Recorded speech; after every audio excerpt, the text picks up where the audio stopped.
মৰমৰ ছাত্ৰ-ছাত্ৰীসকল, আজি আমি জৱাহৰ নবোদয় বিদ্যালয়ৰ ৬ষ্ঠ শ্ৰেণীৰ নামভৰ্তিৰ বাবে হোৱা প্ৰৱেশ পৰীক্ষাৰ ২০২৩ চনত অহা গণিতৰ দুটামান প্ৰশ্নোত্তৰ চাওঁ। তোমালোকে যদি আমাৰ চেনেল প্ৰিজম ক্লাছেছ পাঠশালা সাবস্ক্ৰাইব কৰা নাই, সাবস্ক্ৰাইব কৰিব পাৰা। ভাল লাগিলে ভিডিঅটো শ্বেয়াৰ কৰিব পাৰা আৰু তোমালোকৰ মতামতবোৰ কমেন্টৰ সহায়ত জনাব পাৰা। আমি আমাৰ প্ৰশ্নোত্তৰ আৰম্ভ কৰো। ৮০ জন ছাত্ৰ-ছাত্ৰীৰ দল এটা বনভোজলৈ গৈছিল, পিকনিকলৈ গৈছিল। কিমান আছে? ৮০ জন ছাত্ৰ-ছাত্ৰী আছে। তাৰে 20% ছাত্ৰী আৰু বাকীখিনি ছাত্ৰ।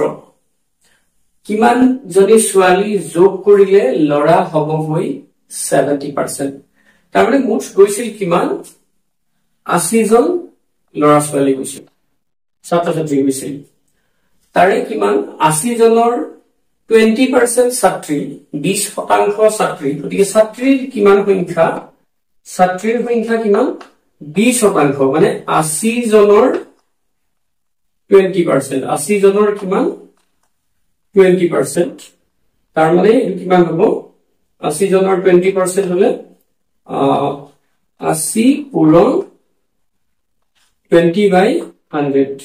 গতিকে শূন্য কাটা গ'ল। গতিকে কিমান? ৮ দুগুণ 16 জনী ছাত্ৰী হ'ব। আৰু 16 জনী ছাত্ৰী হলে ছাত্ৰ কিমান হ'ব? ছাত্ৰ কিমান হ'ব? আমাৰ ৮০ পৰা 16 বিয়োগ কৰিলে কিমান হ'ব?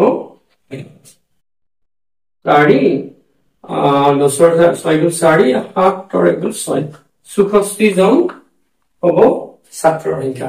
এতিয়া এই 16 জনী ছাত্ৰী আৰু 64 জন ছাত্ৰ বনভোজলৈ গৈছিল, পিকনিকলৈ গৈছিল। এতিয়া কি কৈছে? বাকীখিনি ছাত্ৰ কিমান জনী ছোৱালী যোগ কৰিলে লৰা হবগৈ 70%। যেতিয়া আমি লৰা ছোৱালীৰ সংখ্যা বঢ়াই দিওঁ, ছোৱালীৰ সংখ্যা বঢ়োৱাৰ লগে লগে লৰাৰ সংখ্যা একেই আছে। লৰাৰ সংখ্যা মানে ছাত্ৰীৰ সংখ্যা কিমান আছিল? 20%। গতিকে লৰাৰ সংখ্যা 80% আছিল। গতিকে ছোৱালী যদি বঢ়াই দিওঁ কিমান হ'ব? লৰাৰ সংখ্যা 80%ৰ পৰা 70% হ'ব। এতিয়া সেইটো কৈছে কিমান জনী ছোৱালী যোগ কৰিলে লৰা হবগৈ 70%। আমি এইটো ধৰি লৈছো। ধৰা হল আমি যোগ কৰিবলগীয়া ছাত্ৰীৰ সংখ্যা বা যোগ কৰিবলগীয়া আমি কৈছো ছাত্ৰীৰ সংখ্যা। ছাত্ৰী কিমান? x বুলি কৈছো, মানে x জনী বুলি কৈছো। যোগ কৰিম x জনী যোগ কৰিম। এতিয়া x জনী যদি যোগ কৰো আমাৰ তেতিয়া হেৰিৰ সংখ্যা কিমান হ'ব? 70% যদি ছাত্ৰ হয়, 70%, তেতিয়া ছোৱালী যোগ কৰিলে 70% যদি ছাত্ৰ হয়, ছাত্ৰী কিমান হ'ব? ছাত্ৰী যোগ কৰিলে 30% হ'ব। এইটো বুজি পাইছা নিশ্চয়? এতিয়া আমি যদি কি কৰো, এতিয়া আমি কি উলিয়াম? 80ৰ পৰা এইটো হ'ব 80/16 পূৰণ যদি আমি 100 কৰো, পূৰণ 100 কৰিলে আমাৰ এইটো কিমান হ'ব? আমি যদি চাওঁ, চোৱা 100% মানে এইটো যদি পাৰ্চেন্ট কৰো, শূন্য কাটা গ'ল 8/2 মানে কিমান হ'ব? 20%। ৮০ জন মুঠ ছাত্ৰ-ছাত্ৰীৰ ভিতৰত 16 জনী ছাত্ৰী, তেতিয়া হ'ব আমাৰ কিমান? 20%। এইখিনি নিশ্চয় বুজি পাইছা? তেতিয়া এইটো কিমান হ'ব? 20% হ'ব আমাৰ। 80/16 পূৰণ 100 মানে আমি ছাত্ৰীৰ পাৰ্চেন্টেজ উলিয়ালো। এতিয়া কি কোৱা হৈছে? আমাক এই ছাত্ৰীৰ পাৰ্চেন্টেজৰ লগত মানে 80/16 কি যোগ হ'ব? ছোৱালী আমি কিমান যোগ কৰিম বা ছাত্ৰী কিমান যোগ কৰিম বুলি কৈছো x। 16ৰ লগত x যোগ কৰিলো, x জনী ছাত্ৰী আমাৰ বাঢ়ি গল। 16ৰ লগত 16 আছিল, তাৰ লগত আমি বঢ়ালো। তেতিয়া মুঠ যিমান ছাত্ৰ-ছাত্ৰী আছিল ৮০ জন, আমি 16ৰ লগত ধৰিছো এইটো 5 জন বাঢ়িল। গতিকে 16 যোগ 5, তেতিয়া এই যিটো মুঠ আছিল ৮০ৰ লগত সেই 5 জনী বা 10 জনী যি হয়, x2 মুঠৰ লগত যোগ হ'ব। তেতিয়াহে আমাৰ এই যিটো পাৰ্চেন্টেজ, এই যিটো শতাংশ উলিয়ালে আমাৰ এইটো কিমান হ'ব? 30% হ'ব। গতিকে 30, ইয়াতে পাৰ্চেন্টটো নোহোৱা কৰিম, আমি ইয়াতো পাৰ্চেন্টটো নিদিও। বুজি পাইছা নে এইটো? গতিকে এইটো চোৱা 80 যোগ x মানে ছোৱালী বাঢ়িল মানে মুঠ বাঢ়িল ছাত্ৰ ছাত্ৰীৰ সংখ্যা 16 যোগ x মানে ছাত্ৰীৰ সংখ্যা বাঢ়িল ইনটু 100 মানে আমি ছাত্ৰীৰ পাৰ্চেন্টেজটো উলিয়াইছো বাঢ়ি যোৱাৰ পিছত গতিকে বাঢ়ি যোৱাৰ পিছত ছাত্ৰীৰ পাৰ্চেন্টেজ কিমান হ'ব 30% গতিকে আমি e = 30 লিখিছো এটো নিশ্চয় বুজি পাইছা এতিয়া আমি যদি এটো কি কৰো এটো পূৰণ হৈছে ইফালে লৈ গলে আমাৰ কি হ'ব হৰণ হলে 16 plus x by 80 plus x equal to 30 by 100 hall 30 by 100 হলে এটো শূন্য ক্যান্সেল যাব এতিয়া আমি যদি কি কৰো এটো পূৰণ কৰো এটো কিমান হ'ব 10 এৰে এটো ক্ৰস মাল্টিপ্লিকেশন বুলি কয় বজ্ৰ গুণন 16 এটো আমাৰ এনেকুৱা হ'ব 16 গুণ 10 আমি বা এটো আমি মানে বুঝবা 16 এটো 10 into এটো 16 plus x আৰু ইফালে 3 into 80 plus 3 into 80 plus x এটো হ'ব x টো আমাৰ কি আমি যে যোগ কৰিম এই যোগ কৰা ছাত্ৰীৰ সংখ্যা গতিকে এই পূৰণ কৰিলে কি হ'ব 16 into 6 160 10x plus 8 গুণ 24 240 36 হল এইখিনিকে নিশ্চয় বুজি পাইছা এতিয়া চোৱা আমি এই সমীকৰণটো গঠন কৰাটো আসল কথা ইয়াতে আমি কি কৰিম 10x x থকাখিনি কোনফালে লৈ আহিম বাওঁফালে লৈ আহিম 10x এটো 36 টো ইফালে লৈ আহিলে যোগ আছে ইফালে লৈ আহিলে বিয়োগ হ'ব 36 240 মাইনাস এটো যদি প্লাস আছে ইফালে লৈ গলে মাইনাস 160 গতিকে এটো কিমান হ'ব 7x equal to 240 ৰ পৰা 100 যদি 60 বিয়োগ কৰো আমাৰ 240 ৰ পৰা 160 বিয়োগ কৰিলে কিমান হ'ব 14 8 80 কিমান হ'ব 80 হ'ব এতিয়া আমি যদি এটো কৰো x equal to 80 by 7 80 আমি 7 এৰে হৰণ কৰো 7 গুণ 7 1 শূন্য 10 7 গুণ 7 3 শূন্য 8 4 গুণ 28 2 20 7 গুণ 14 তাৰ মানে x ৰ মান আমাৰ কিমান হ'ব 11.42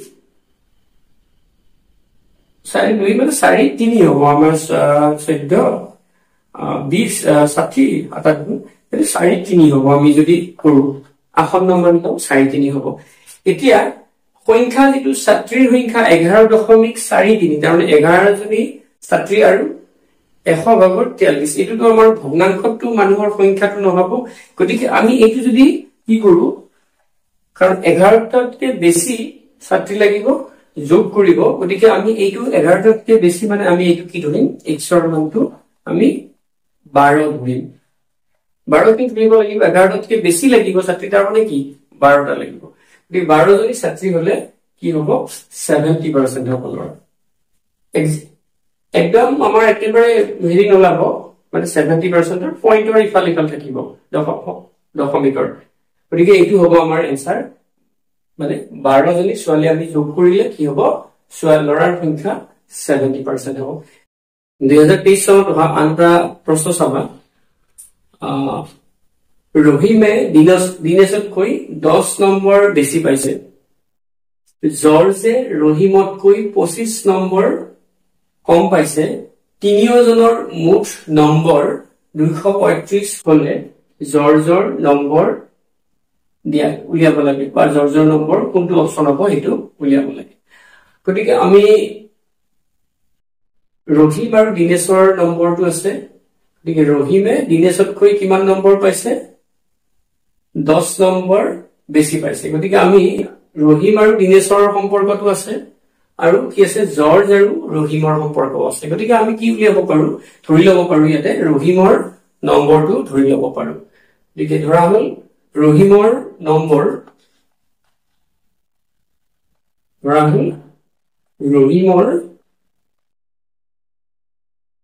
নম্বৰ কিমান আমি x বুলি ধৰি লৈছো এতিয়া ইয়াতে কি আছে ৰহিমে দিনেশতকৈ 10 নম্বৰ বেছি পাইছে গতিকে আমি ৰহিমৰ ধৰিব পাৰো বা দিনেশৰ ধৰিব পাৰো গতিকে দিনেশৰ নম্বৰ কিমান হ'ব গতিকে দিনেশৰ নম্বৰ কিমান হ'ব দিনেশৰ ৰহিমে দিনেশতকৈ 10 নম্বৰ বেছি পাইছে গতিকে দিনেশৰ কি হ'ব 10 নম্বৰ ৰহিমতকৈ কম হ'ব এটো নিশ্চয় বুজি পাইছা কি হ'ব দিনেশৰ নম্বৰটো ৰহিমৰ নম্বৰতকৈ 10 নম্বৰ কম বা ৰহিমৰ নম্বৰ দিনেশৰ নম্বৰতকৈ 10 নম্বৰ বেছি ইয়াৰ লগত যদি আমি 10 প্লাস কৰো তেতিয়াহে আমি x2 পাম মানে ৰহিমৰ নম্বৰ পাম এটা জৰ্জৰ নম্বৰ কিমান হ'ব জৰ্জৰ নম্বৰ কিমান হ'ব আমাৰ জৰ্জে ৰহিমতকৈ 25 নম্বৰ কম পাইছে গতিকে জৰ্জৰ নম্বৰ ৰহিমৰ যিমান নম্বৰ তাতকে 25 নম্বৰ কম এখিনি নিশ্চয় বুজি পাইছা আমাক দিয়া আছে মুঠ নম্বৰ তিনিওজনৰ মুঠ নম্বৰ মানে আমি যদি লও x plus x minus 10 plus x minus 25 এখিনি মিলাই কিমান তিনিওজনৰ মুঠ নম্বৰ 235 নম্বৰ এতিয়া চাবা x plus x plus x কেইটা x আছে তিনিটা x মানে 36 কিমান 36 তাৰপিছত 10 আৰু 25 মানে 35 is equal to 235 হল এতিয়া আমাৰ 235 আছে এইটো হল তাৰপিছত আমাৰ 36 equal to এইটো 235 ৰ লগত এইটো 35 ইফালে আছে মাইনাস ইফালে গলে প্লাস হ'ব প্লাস 35 গতিকে এইটো কিমান হ'ব 270 হ'ব 35 plus 235 plus 35 270 গতিকে x equal to x2 3 to ইয়াৰ পূৰণ হৈছে ইফালে গলে হৰণ হ'ব 270 by 3 গতিকে 3 ৰে যদি আমি হৰণ কৰো 3 ৰে কাটো যদি 3 9 27 90 x equal to কিমান হ'ব 90 হ'ব x equal to 90 গতিকে আমাৰ ইয়াতে x equal to 90 মানে এইটো কাৰ নম্বৰ x ৰ মানটো এইটো ৰহিমৰ নম্বৰ কিমান ৰহিমৰ নম্বৰ এইটো 90 আমি এইটো ৰহিমৰ নম্বৰ বেলেগকে নলিয়াও ৰহিমৰ নম্বৰ পালো এইটো গতিকে আমি জৰ্জৰ নম্বৰ ইয়াতে কি পাম ইয়াৰ পৰা জৰ্জৰ নম্বৰ কিমান পাম x minus 25 x minus মানে 90 minus 25 গতিকে 90 minus 25 মানে 65 গতিকে জৰ্জৰ নম্বৰ হ'ব 65 এটো বি অপচনটো হ'ব এটো নিশ্চয় বুজি পাইছা এতিয়া তোমালোকে ৰহিমৰ নম্বৰ নধৰি কোনোবাই দিনেশৰ নম্বৰ ধৰিব পাৰে দিনেশৰ নম্বৰ নধৰি ডাইৰেক্ট জৰ্জৰ নম্বৰ ধৰিব পাৰে গতিকে সমীকৰণ শেষত গৈ উত্তৰটো আমাৰ একেটাই ওলাব আমি যেনেকৈ কৰিলো নিশ্চয় বুজি পাইছা আজিলৈ আমি ইমানতে এৰিছো ধন্যবাদ